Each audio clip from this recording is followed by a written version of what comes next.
And without further ado, I will now hand over the microphone to Dr. Greg Thompson to introduce tonight's speaker. Welcome, everybody, and thank you for coming tonight. It's great to have you here in person and once again, bringing forth our multiple year legend of meeting at the Alta Club. We're quite privileged tonight to have speaking to us a member of Utah Westerners, longtime member, and a person who is, of course, very familiar with the Alta Club. I was going to make a little joke out of the fact that Mike M. Homer will be our speaker.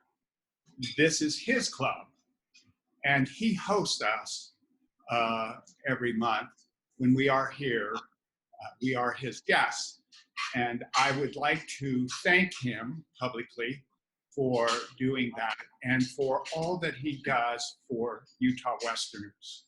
He works with the administration and has for a number of years for helping us with our relationships with the club, and he helps us keep costs down, etc. Thank you, Mike, for your long service to the show. I hope you have read, I don't know where to put my note thing down here.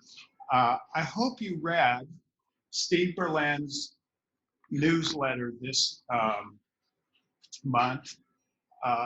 In there, you would have, I hope you noted, was a description of Mike and his career and his interest. I would like to take off from that newsletter, and hopefully everybody got to see it. And Steve, thank you very much for your extraordinary newsletters that you present month by month. They are so magnificent and very helpful. Thank you. I would add to the newsletter the comment that Michael M. Homer has two professions. One's noted in the newsletter. It is that his legal profession and career, and that he is a senior partner in Suter Axland with a long career in the practice of law. I would add to that, he has a second career, a second profession actually, and that is as a historian. Mike has published more than 70 articles, a number of books, several major award-winning books. He has, of course, given, I suspect, I don't know, well over 100 probably presentations around not only this country, but in Europe, Asia. And when you look at the product that Michael has produced as, in his second career, a historian, you will be quite stunned by the accomplishment, and certainly deserves the title of extraordinary historian. His research and publications in the field of history can be set out in 4 topical arrangements. The first is the study and publication of New World religions in the 20th and 21st century. I'm not sure too many of the people here know that area of his research and publications. It's very interesting. The second is his research on Joseph Smith, the Masonic movement and the anti-Masonic movement, and the influence that had on the development of the Church of Christ, Jesus Christ of Latter-day Saints. The third area of study for Michael is that of Arthur Conan Doyle his writing on Sherlock Holmes and the relationship and experiences in Utah. His final area of research is his work and writings on the immigration of the Northern Italian to Utah, which include his own ancestry. I would suggest to you that tonight, Michael is presenting a fifth area, can't see, a fifth area of research that he is beginning to explore. And that is his presentation entitled, where is it? I'm standing in front of it so you can see it. The History of Utah's Capital Punishment Law. This area is a wonderful topic. We are privileged to have his presentation this evening, which will be both entertaining and educational. I can be assured and assure you of that. Thank you, Mike. The Alta Club podium, your home podium, is yours. Thank you. It's a pleasure being here this evening. Boy, it's been, what, 2 years that we've been in and out, up and down. Boy, you all look much different than you do on a screen like this I'm looking at right now. But it's a real pleasure, and I've always felt very comfortable here at the Alta Club. And one of the reasons I have is because I've spent time with each of you here over the years. By the way, it's extremely big to talk to Greg Thompson, and I'll tell you why. I met him at Beans and Brew on State Street a while back, and I was telling him about a conversation I was having with some lobbyists who were lobbying HB 147, a bill to abolish capital punishment in Utah. And I was complaining that lobbyists who were running that were reluctant to talk about the religious underpinnings of the current statute, and also the developments over the years. And I invited Franz Goldberg tonight. He knows that I'm telling the truth because I've attended several of those events with him. And so, halfway into this conversation, Thompson looked at me and said, we need a speaker in March, Utah Western. You're going to be giving a presentation on the history of capital punishment law in Utah. And I said, oh, well, thanks so much. Can you give me the date? I'm sure that I'm going to be in town. And of course, I'm very honored. It's a privilege to do that. As I mentioned, during the 2022 Utah legislature, HB 147 was introduced to abolish the capital punishment law in Utah, the death penalty. Before and during the session, I heard several presentations made by advocates who are also referred to as abolitionists. I was struck that there was no mention of the religious underpinnings of Utah's capital punishment statute. When the House Law Enforcement and Criminal Justice Committee met to consider the bill, there was still no mention during that hearing of the state's capital punishment laws in the background. Now, after the bill died in committee, I decided to write this presentation up at Brother Thompson's project.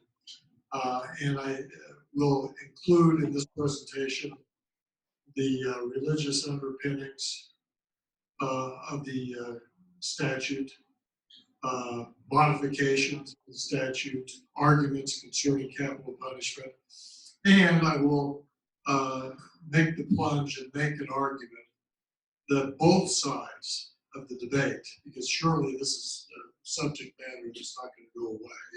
There'll be another bill proposed in the next legislature. And I'll make an argument that both sides need to fully be briefed concerning the history of the statute. So in the next few minutes, we'll talk about the religious underpinnings. We'll look at the statutes passed first in the state of Deseret, Utah Territory, state of Utah, subsequent religious justifications, modifications that have been made in the statute to the present, the bills that were just recently proposed to abolish capital punishment, arguments for and against capital a summary. The origins of the word capital in Latin, capitalis, means to be beheaded or decapitated, which was the Romans' preferred method of public execution. Other forms of execution were developed, including hanging and the firing squad. Each of these methods were used in different situations. For example, those of you who are Revolutionary War buffs know that spies and traitors were only hanged, whereas prisoners were shot by firing squad. For example, Andre, who collaborated with Benedict Arnold, was hanged. There are also developed religious arguments in favor of capital punishment based on biblical references, and that's where our story begins concerning Utah's capital punishment law.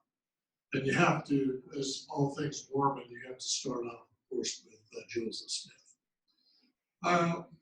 And you look at Joseph Smith's teachings, start off with the JST, which is, of course, his translation of the Bible. And this same reference, by the way, in Genesis, I haven't looked at it word for word yet to see if it was the JST or the King James Version, but one of the speakers said, and I end my presentation this evening by quoting the Bible. And whoso sheddeth man's blood, by man shall his blood be shed, for man shall not shed the blood of man. That was my first hint that there may have been some idea that the biblical statement is still in play in Utah. Of course, Doctrine and Covenants 42, 18, 9, and behold, I speak unto the church, thou shalt not kill, and he that kills shall not have forgiveness in this world nor in the world to come. And again I say, thou shalt not kill, but he that killeth shall die. Then you go into the times and seasons republished in the history of the church, one in a statement by Joseph Smith in 1833, where he differentiates between two modes of capital punishment, hanging and the shedding of blood, stating hanging is the popular method of execution among the Gentiles in all countries professing Christianity, instead of blood for blood according to the law of heaven.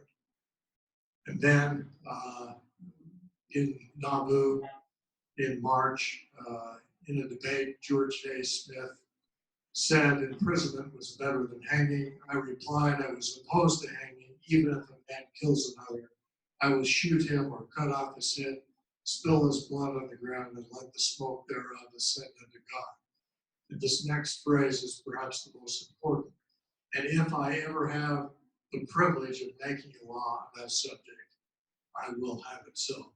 Now, interestingly enough, and congratulations to the Joseph Smith papers, I went and checked this reference against the Joseph Smith papers that have been republished, a transcription from the original source, which indicates that the words off his head were originally transcribed as his throat.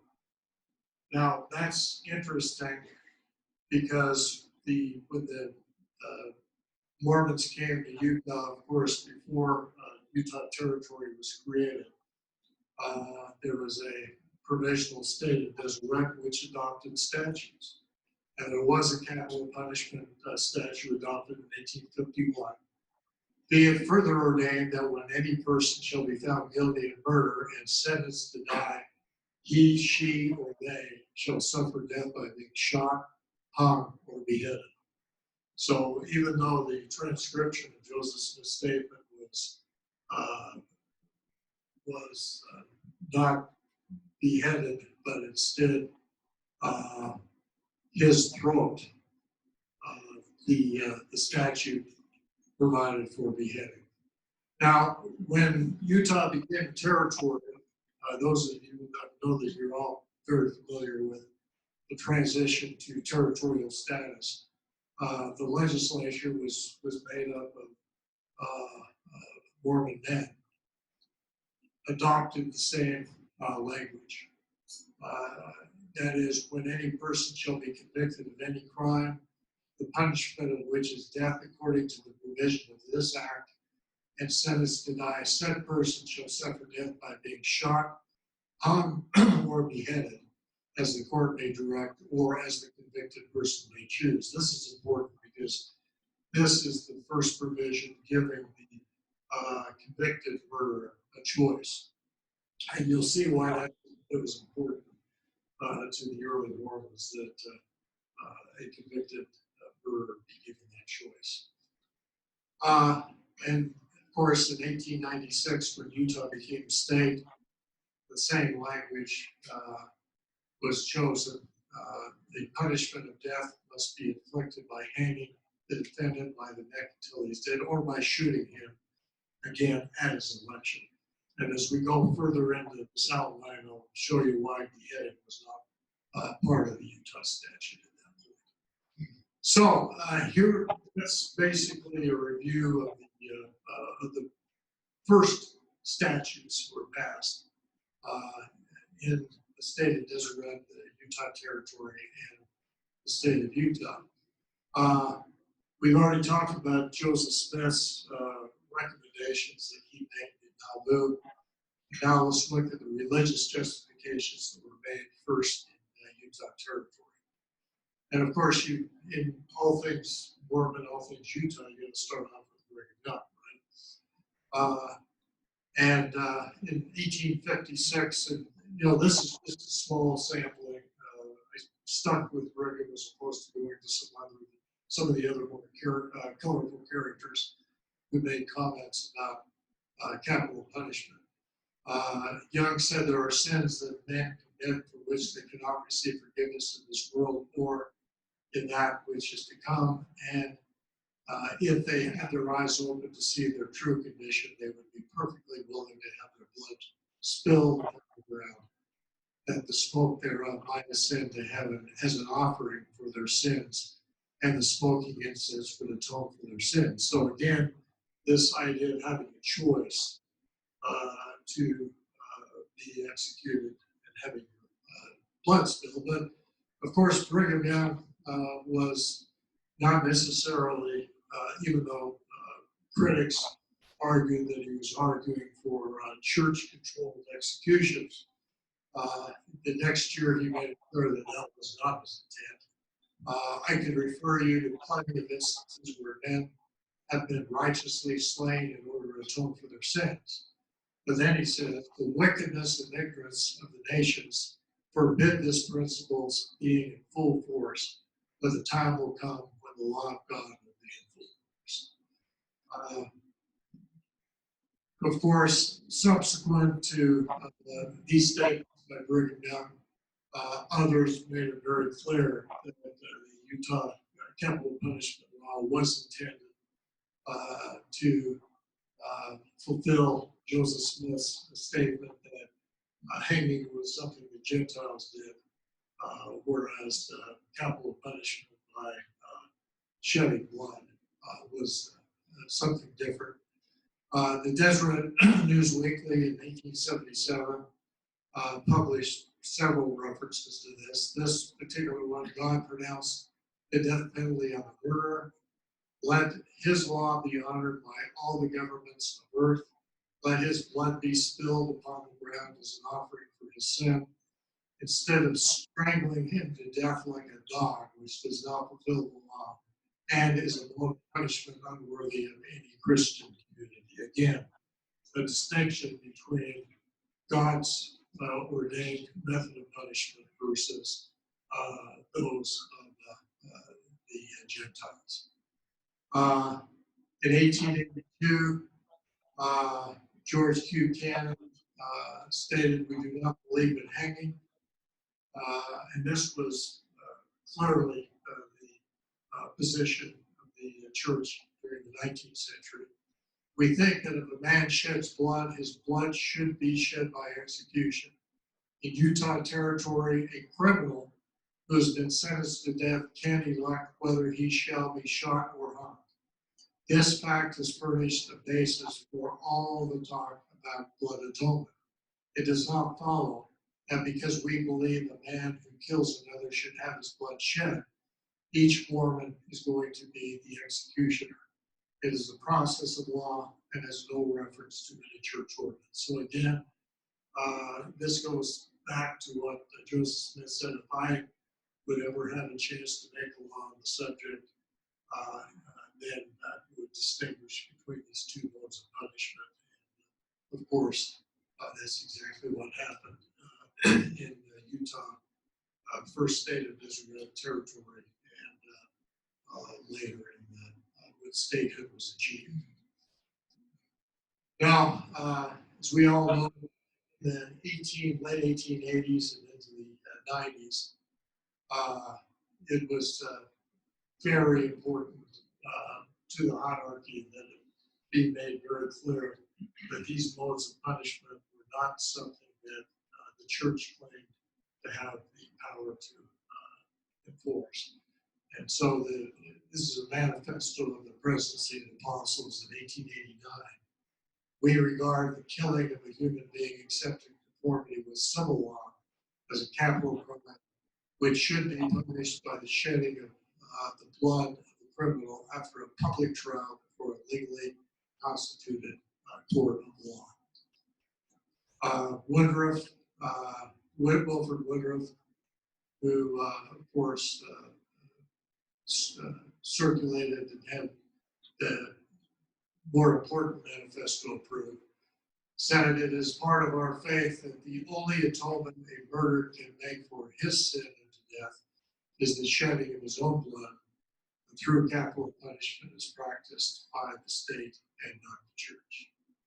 So you see that there's a theme going along here that it has to be a secular body that establishes these modes of capital punishment, but that if you're a good church member, you're going to choose the shedding of your blood as opposed to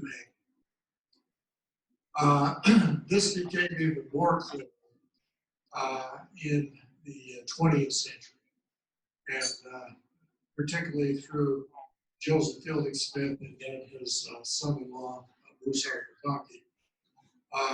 Joseph Fielding Smith makes it very clear that the founders of Utah incorporated in the laws of the territory provisions for capital punishment of those who willingly shed the blood of their fellow men. This law, which is now the law of the state, granted unto the condemned murderer the privilege of choosing for himself whether he die by hanging or whether he be shot and thus have his blood shed in harmony with the law of God, and thus atone so far as it is in his power to atone for the death of his victim. Almost without exception, the condemned party chose the latter death, and that is absolutely true, as we'll see in a few minutes. Shooting by firing squad was the most popular method of capital punishment in Utah.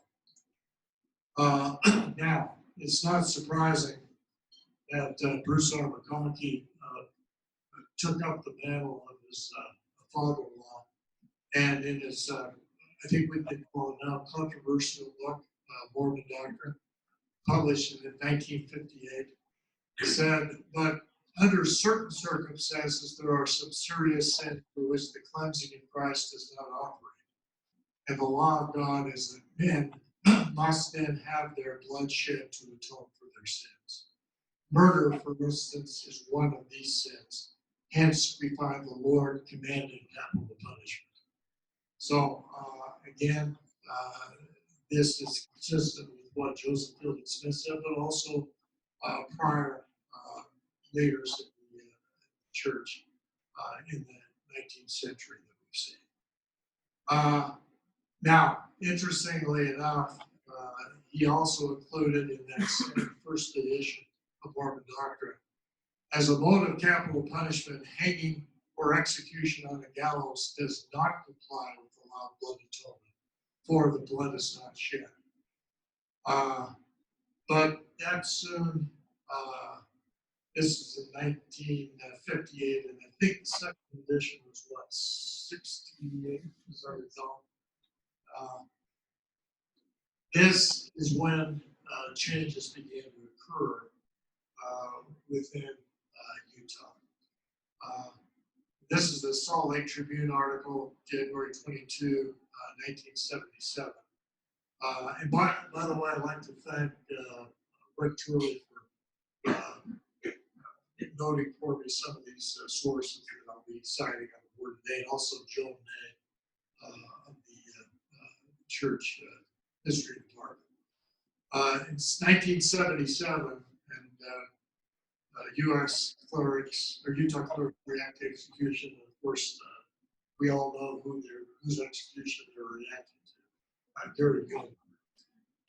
Spokesman for the Church of Jesus Christ of Latter-day Saints said the church's policy view towards the death penalty is that its imposition is a right of the state, which is totally consistent with what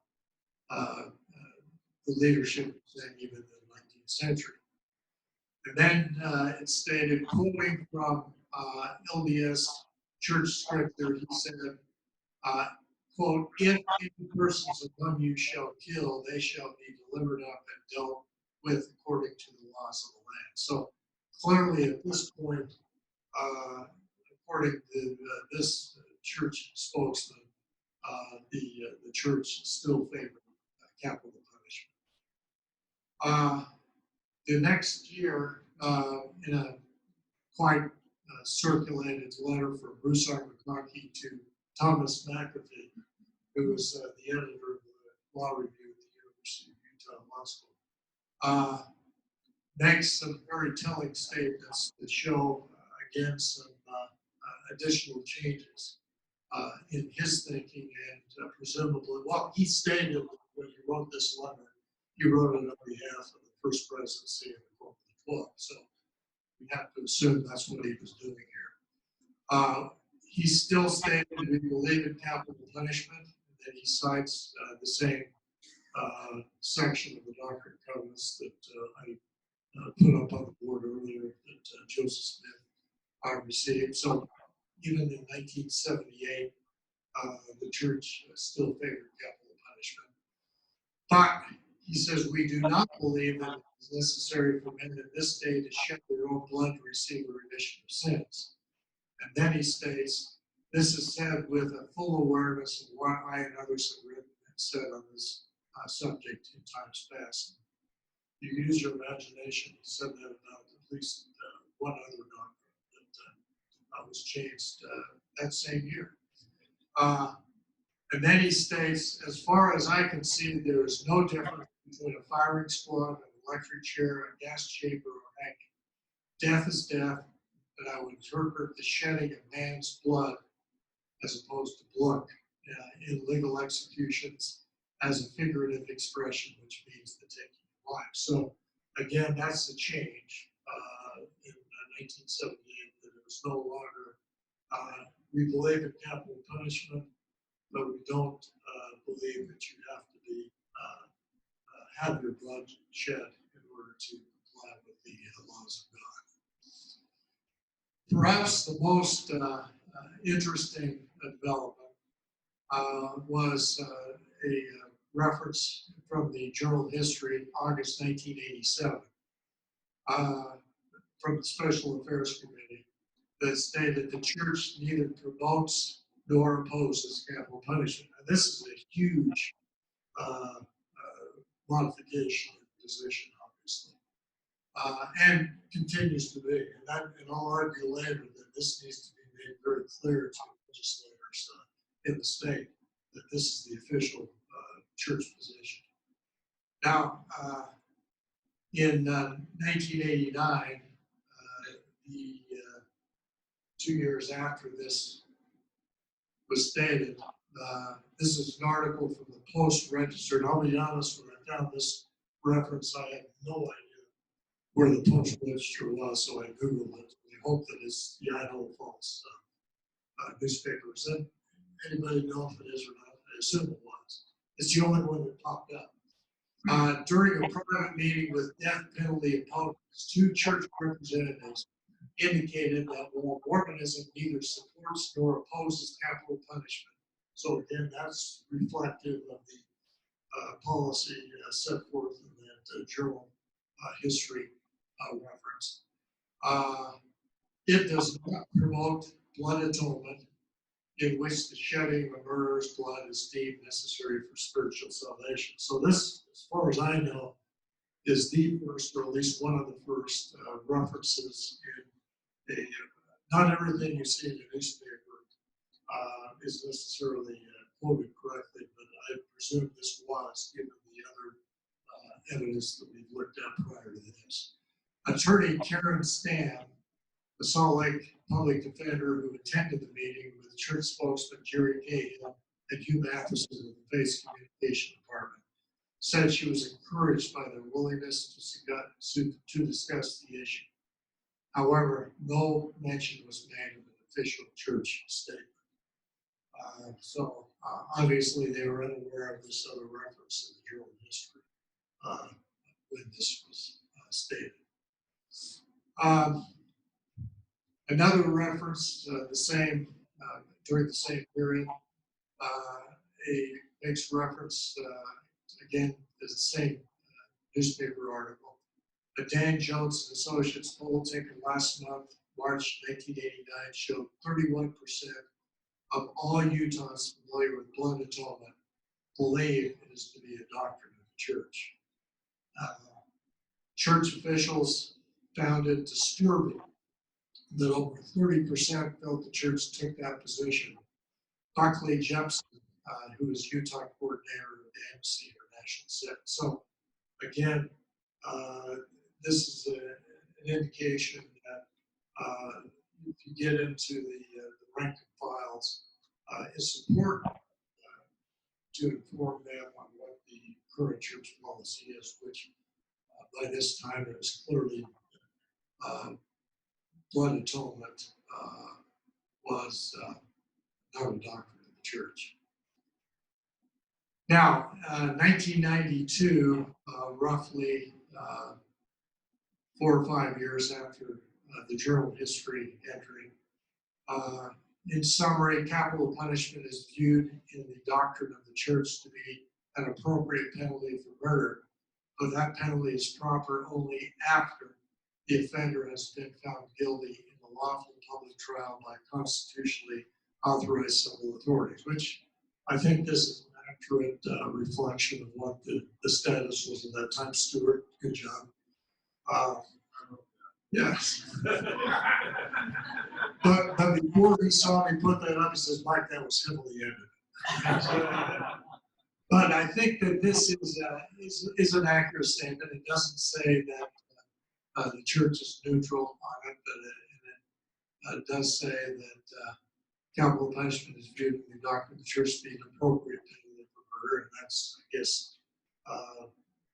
something that's consistent with a neutral stance. Then in September of 2003, statement of the Church of Jesus Christ of Latter-day Saints concerning firearms questions. You remember what was going on in 2003 in Utah? There was a proposal in the legislature to abolish firing squads. So this is when everybody fell in love with lethal injections, because it was such a more humane way of execution. Church spokesman Dale Bill said one sentence statement saying that the church, quote, has no objection to the elimination of the firing squad in Utah, period, or close quote.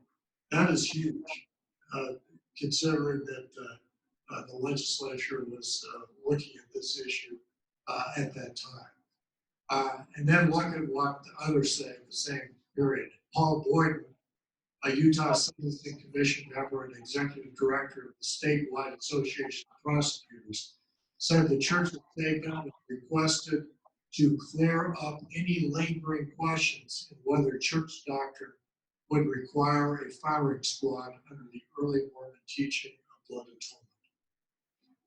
Then he goes on to say, if we hadn't asked for the church's position, there probably would have been a question among some legislators, and it may not have made it out of committee, Boyden said. Now, moving forward to 2022, you have to ask yourself if, because the whole religious underpinnings of the current capital punishment law in Utah was not discussed, that this could have been the same reason that the legislators were not necessarily familiar with the current position of the church. Moving forward, 2005, the Church of Jesus Christ of Latter-day Saints, again, another title. Boy, I missed a few in here. Latter-day Saints is probably not appropriate. Regards the question of whether and in what circumstances the state should impose capital punishment as a matter to be decided solely by the prescribed processes of civil law. We neither promote nor oppose capital punishment. So this is clearly the stated policy by 2005. Now, during that period when those statements are made, let's look at the modifications in Utah capital punishment law. Beginning in 1888, the Utah Territorial Legislature eliminated beheading as the third option of capital punishment. Quite frankly, that was probably considered because of the lack of apparatus to carry it out. Although I have read some fictional accounts, I think that Robert Louis Stevenson's book, The Story of the Dynamiter, has a reference to the building of the guillotine. Of course, that's book of fiction, by the way, but it's interesting where Stevenson got that idea. In 1980, Utah eliminated hanging and then added lethal injection and retained firing squads. So hanging was eliminated. The shedding of blood option was retained, and lethal injection, which again, many thought at the time was a much more humane way of carrying out executions. In 2004, Utah eliminated firing squads as a method of execution. I remember what the statement that was made in 2003 by the church that they did not oppose that elimination, and that was made very clearly. It was the referenced statement. The press at the time said it was important that that statement be made so that the legislature did not consider that it was not acceptable to eliminate the firing squad. Now, just last year, in 2021, Utah reinstated firing squads as a backup option in the following cases. Again, this goes back to this idea of lethal injections. Firing squads were again an option if the court holds a defendant has the right to be executed by a firing squad. I would love to look to see what kind of, if there's any case law that interprets that. A court holds that execution by lethal injection is unconstitutional in its face. Of course, this is a savings clause in case that there's litigation and there doesn't happen to be any method of execution anymore, and so nobody can be held on death row. A court holds an execution by legal injunction is unconstitutional as applied, and the sentencing court determines the state is unable to lawfully obtain the necessary substances to carry out the execution 30 days before the date specified in the warrant of death. And that last fourth item is the real reason the firing squad was pulled out, because it was becoming more and more difficult to obtain the substances. Now, bringing it home during this last year, recent polling of proposed modifications. Polls concerning capital punishment. In 2010, Dan Jones and Associates reported a poll that found 79% of Utahns either strongly favor or somewhat favor the death penalty, and 16% who opposed executions. Bringing that forward by 11 years, it was reported that the very slight majority of Utahns, 51%, opposed eliminating Utah's death penalty as a sentencing option in future cases, compared to 40% who support doing away with it, and 8% saying they did not help. Now, this is what I find interesting, and I want to thank Robert Gerke and the Hinckley Institute. The reporting on this poll was really limited to this and a few other things. I asked for from detail, and they shared that. Utah lawmakers will consider a bill to do away with the death penalty as a sentencing option in future cases. That was the primary question asked of the persons given these questions. Do you support or oppose eliminating the death penalty? Strongly support. And these, this is very active, somewhat, or not active, other, none. The very active and the somewhat or not active are referencing members of the Church of Jesus Christ of Latter-day Saints. So strongly support approximately 24%, right? Somewhat support another 19 and 21. Somewhat opposed 25 and 21. Strongly opposed 34 and 43%. So even though the numbers are much more represent a shift in Mormon thinking about capital punishment, it's still very clear that most Mormons in the state still favor capital punishment. Then this year, HB 147 was introduced in the legislature to abolish capital punishment. It was defeated in the House Law Enforcement and Criminal Justice Committee by a vote of 65 on February 14, 2022. Arguments against capital punishment, they were all fairly consistent with arguments made in the nation. No reference at all to the peculiar origins of the Utah capital punishment law. Ineffective deterrent, innocence, ineffective representation, cost, investment, reputation, and values, and racism.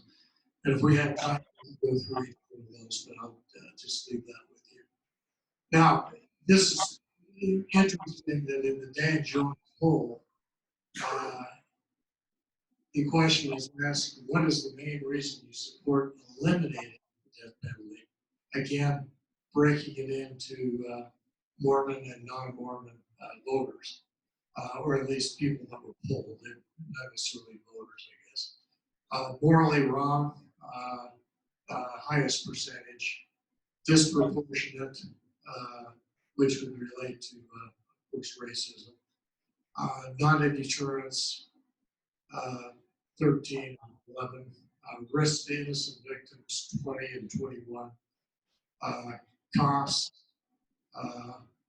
other, I don't know. So again, we get a little bit better idea of what some of the thinking is in the pews, so to speak, with respect to these laws. Now, there are those who still make cogent arguments for capital punishment. And those of you who are familiar, everybody heard of Paul Consul. He was a federal judge, and he's a professor at the University of Utah. He had a work called Studies in Capital Punishment, and it was based on a seminar that took place where people would watch their reasons being for and against capital punishment. His argument's really incapacitation, which basically means if you kill a guy, you can never kill again, right? And deterrence, which he breaks into two areas: specific deterrence, and that's referring to a convicted murder, which is really the same as incapacitation. If you execute someone, they're deterred from never killing again. And he notes on that basis that this is on a nationwide basis, of 52,000 inmates serving time for murder, 810 had been previously convicted and had killed 821 persons following conviction. So that's the basis for that argument. And then there's general deterrence, which refers to potential murders, and that's very subjective, and it's almost better to go into fictional accounts. There's a really great reference to how this was used. Anybody heard of Raffles by H.W. Hornick? Is Arthur Conan Doyle's brother-in-law. So very famous series of stories where the thief is the hero of the book. And he wasn't a Robin Hood, by the way. He kept all of the spoils, but he was killed by a fellow, and he went through all the reasons that he should kill him because he would end up being executed, and the guy dropped his gun. So it worked in that instance. And then just punishment. And I would argue this is really the retributive theory of executions. And I would argue that this is probably the closest there is to the religious justifications for capital punishment.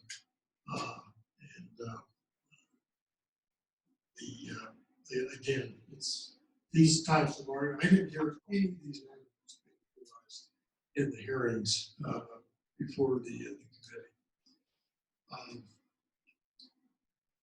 So, summary of capital punishment, and then I'll let you ask any questions. There were two cases of beheading in 1850 prior to the State of Deseret, so it probably doesn't even belong on the list. Hanging, 6 cases from 1854 to 1958. Remember what Joseph Fielding Smith said that most people choose firing squad, and sure enough, firing squad, 41 cases from 1861 to 2010. And lethal injections, there's only been 4 examples of that in Utah from 1987 to 1989. Currently, Utah is the only state in which firing squads remain an execution method. Utah is also the only state to have employed firing squads as a method of execution in the last 4 decades. Current status, capital punishment by lethal injection with possibility of firing squad. The church is neutral on the elimination of capital punishment. Church indicates there is no connection between capital punishment and blood atonement. And in 2021, 51% of Utahns favored capital punishment, with an even higher percentage of Mormons, 59%. Finally, it is unclear why the Utah Legislative Committee voted against the bill to eliminate capital punishment, because it was not articulated either by those who voted or by those who voted. Now, in my introduction, I mentioned the reluctance of those who advocated the elimination of the death penalty to discuss the religious underpinnings of the statute. I suspect this because the church now takes no position concerning capital punishment, and the arguments have shifted to the secular reasons for and against the death penalty. Nevertheless, given the tortured history of capital punishment in Utah, I believe it is a mistake to ignore this background. Most committee members did not articulate why they voted against the bill. No one mentioned the history of capital punishment statute during the debate. Instead, the focus of the members was on whether the system was broken and how to fix it. The majority of the committee was convinced that capital punishment should not be abolished. It is not clear why, but at least two of the witnesses did suggest religious purposes. One stated that death can be a blessing to murderers. The second cited the same verse from Genesis commanding that men who shed blood should have their blood shed.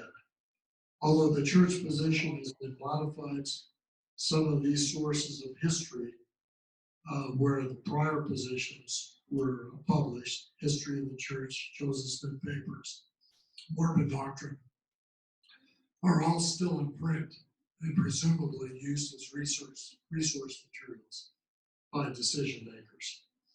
For that reason, and in order to determine more precisely the reasoning of the legislatures, I suggest that in the future, proponents include in their talking points a brief history of capital punishment in Utah, that the church's position is now neutral concerning capital punishment, but that there is no connection between capital punishment and blood atonement.